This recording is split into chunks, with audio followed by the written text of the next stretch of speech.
أعوذ بالله من الشيطان الرجيم. بسم الله الرحمن الرحيم. وإذا مس الإنسان الضر دعانا لجنبه أو قاعدا أو قائما فلما كشفنا عنه ضره مر كأن لم يدعنا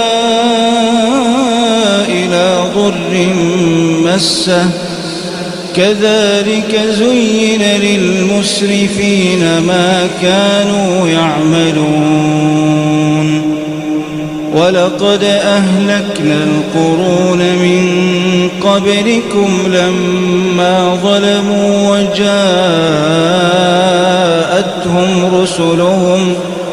وجاءتهم رسلهم بالبينات وما كانوا ليؤمنوا كذلك نجزي القوم المجرمين ثم جعلناكم خلائف في الأرض من بعدهم لننظر كيف تعملون